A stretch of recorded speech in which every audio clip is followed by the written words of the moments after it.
Good morning, Common Ground. Woo, we made it to spring break. Are you guys excited? Maybe I'm just excited. Welcome. So good to see all of you this morning. How many of you are going on spring break? Raise your hands. Okay. Some of you are. Very good, very good. Well, not to make anybody jealous, but the Nemmers are going on spring break too. And we're going to the motherland of Poland. I know, I thought the same thing. What? What are we doing? So my stepfather-in-law is from Poland. He was born there, grew up there, jumped on the boat, learned English over here in the United States, taught himself, and he is an extremely generous and proud Polish man. And I love him. And he had this vision about 2 years ago to bring his whole family back to his homeland to show his grandchildren where he's from. So we get to do this. But it's amazing that we're talking about this talk today. Breathing room, margin, finding God in the busyness, because it's been a little cray-cray. It's been a little busy. Packing 6 people for an international flight. Anybody? Thank you.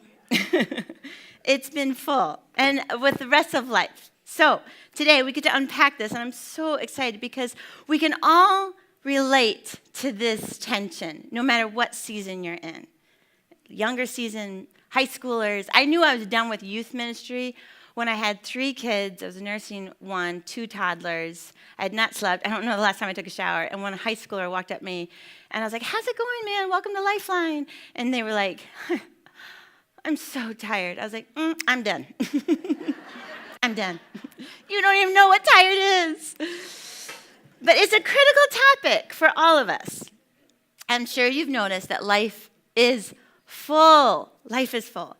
And my desire as a woman of God is to know him and to love him and to follow him and be sensitive to his voice and the promptings of his spirit to serve and be a part of incredible moments. And I bet it's the same for you too. That's why you're here, to learn how to grow in our walk with God. But if you're anything like me, things get in the way. Yes? Does anybody have the problem with their floors? I swear, my floors grow fuzz. Anybody else? I'm like, I just swept you. What is going on? The laundry has to get put away, has to get done. Or we're having, instead of pajama day, we're having naked day. Although my boys probably wouldn't mind that, but, and they don't wear underwear. Don't tell them I told you that, but they don't wear underwear. I don't know if girls do that, but good Lord. Underwear drawer is always full. Dinner needs to be prepped. Dinner needs to be prepped because in the evening, we're not home to prep the dinner. We come home late after most events, right? Most of you guys are tracking here. And you get home and dinner needs to be done, or your kids are eating cereal. And my kids should only eat cereal for dinner 3 times a week, right? Right? 3 is good. So you really want to spend time with God, but other things often take priority. Whatever season you're in, you're probably thinking, I'll get to that next season. I'll get to that next season. I'll be that kind of woman of God next season. Well, this school year, for the first time in over a decade, my kids were not home during the day. Actually, I was not like that. I was a sobbing mess. I stayed in the parking lot for almost 2 hours after they got out, and I'm just sitting there in an empty minivan sobbing. But I was sitting there thinking, what am I going to do with my days now? I finally got to the next season. And unfortunately, I got busy in all sorts of different ways. When I would daydream about those days, I would wonder, what would I do with all my time? I even thought I would get bored. So I decided to volunteer for everything. Everything. Ladies, you are officially looking at the vice president of the PTO of our elementary school. That means we fundraise and put on events for 500 children and their families all year long. It's amazing. So this fall was my busiest fall yet, and I had no kids at home. I'd run from Bible study to Bible study to, yeah, I'll do that Bible study, to prayer group, to fundraising, to PTO meetings, to after-school events, to grocery shopping, all these. Thank you, Jesus. I forgot my quarter again. I'd be out in the parking lot like, give me your card. Give me your card. I'll pay it forward another day. Next season, I'll do that. Yeah, there was countless of emails. I don't understand these teachers these days. I love them, bless their hearts. I could never be a teacher.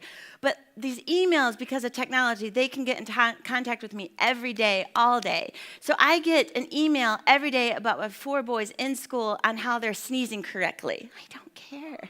I don't care. I also signed up to run Riverbank, which is a 25K. I love to run. I do enjoy to run, but I don't like to run when I'm running the race. I'm always like, why did I do that? But I have to run these big miles right now, 12, 13 miles. I mean, it's crazy. So if you see somebody at 10 o'clock at night with a flashlight, just drive around them nice and slow and send a prayer for them. Then in a moment of insanity, I decided that we needed a puppy because I figured I'd be home alone and I needed companionship during the day. As it turns out, it was not a great idea. Ladies, puppy training is very difficult when you're never home. There are continued pressures of being a pastor's wife. I was a youth pastor's wife forever, and now I'm a pastor's wife, and that's a whole different ballgame.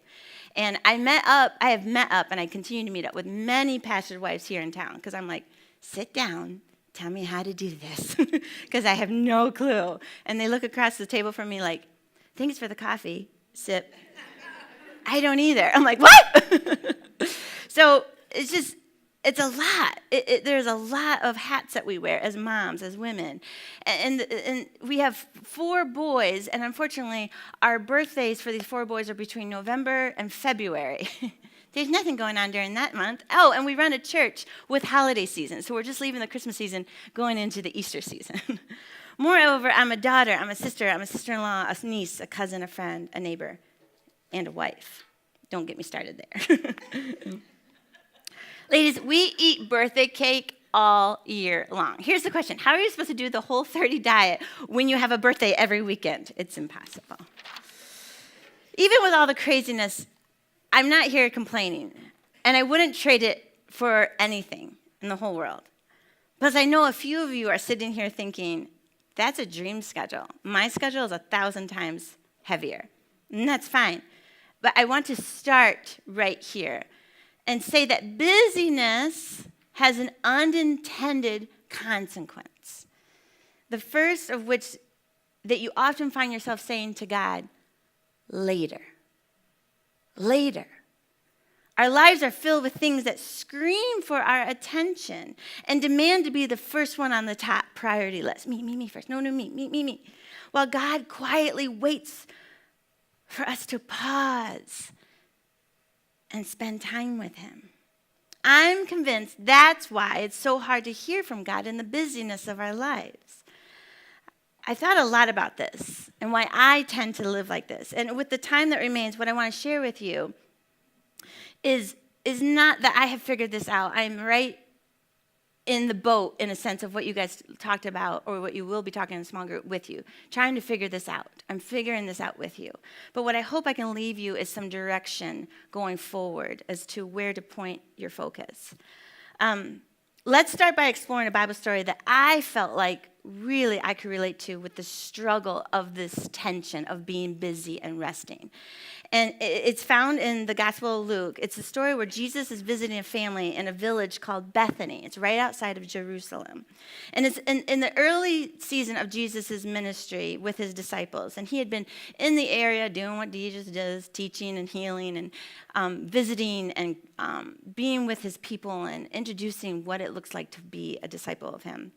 And he made a connection with 2 sisters, and they are named Martha and Mary.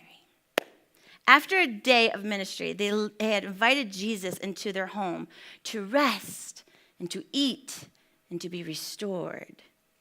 An earlier Jesus follower, Luke records the story for us. So dive in with me, Luke 10:38.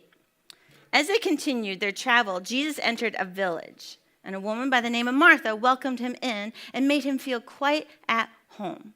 No, Jesus knew a lot of people, but he felt welcomed here and comfortable with Mary in her home.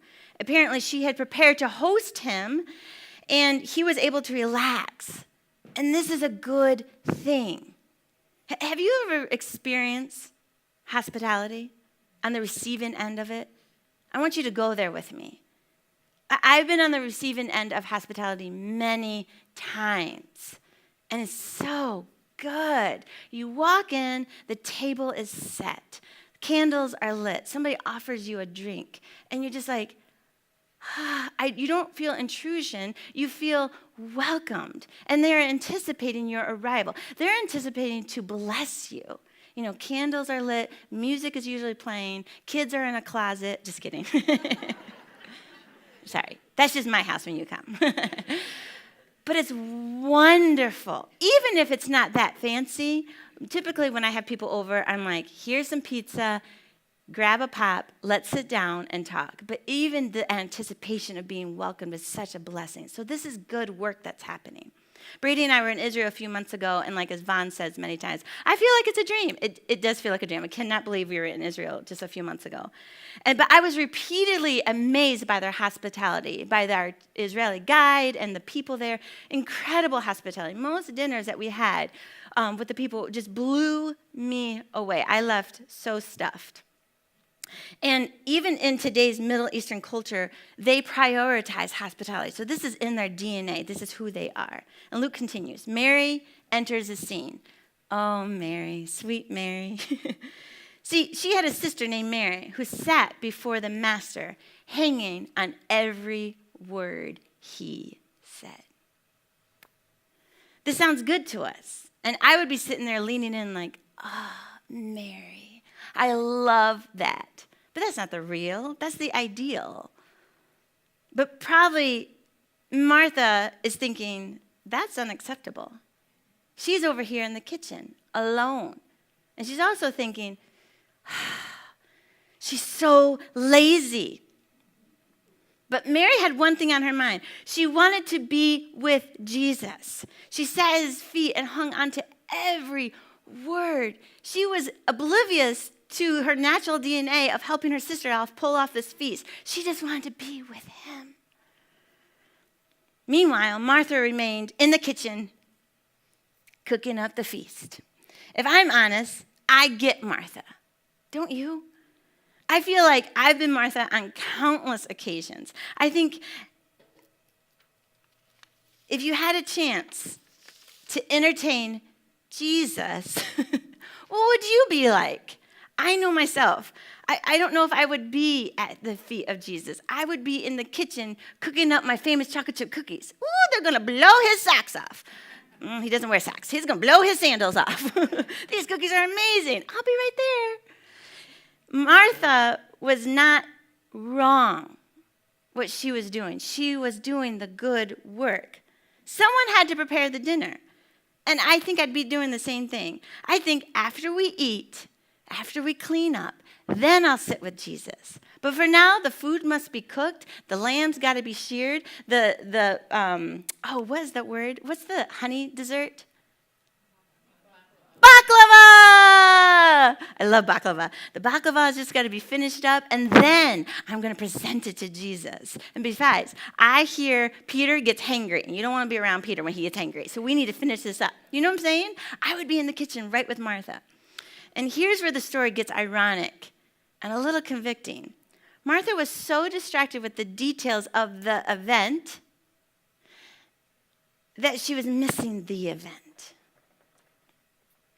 Eventually, Martha became so frustrated enough to indirectly confront her sister. That's it. I've had enough. She walks across the room, and she interrupts the conversation of the men that they're having right now. And she goes, Jesus, don't you care about what I'm doing? Tell my sister to get up and help me in the kitchen. Oh, Martha. My response instantly of what I think Jesus would be is what I think prevents us from spending time with Jesus. Does that make sense? Instantly, I would think Jesus would be like, or Martha. But he doesn't. Jesus takes the opportunity to correct her with gentleness. The master said, Martha, Martha. Can you imagine his face? Not your face. Think about Jesus' face. Martha, dear Martha, you are worried and upset about many things, but few things are needed, or indeed only one. Mary has chosen what is better, and it will not be taken away from her. Okay. I love this. Jesus knew Martha's heart and loved her so much. Jesus met Martha where she was at. He acknowledged that, you're busy, girlfriend, I know, but there's a better choice. His response gave her an opportunity for her to realign her heart and her priorities. Notice that both women in the story wanted to serve Jesus. Martha was in the kitchen prioritizing the meal to feed the guys. Absolutely good work. Martha prioritized spending time with Jesus, which in the end was better. Martha wanted to be with Jesus. But ladies, the good things kept getting in the way. And if I'm honest, I've been in Martha's shoes many, many times in my life. Too many times. I hear suggestions as commands. Hey, you should do this. Okay, done. Done. And this is how I'm wired. I'm very task-oriented. If nobody tells me what to do, I honestly don't know what to do with myself. So I'll ask my husband, he's like, hey, maybe you could check this out. I'm done. And it's just how I'm wired. So I look at Martha like, yeah, you're my girl. Haven't you had those moments?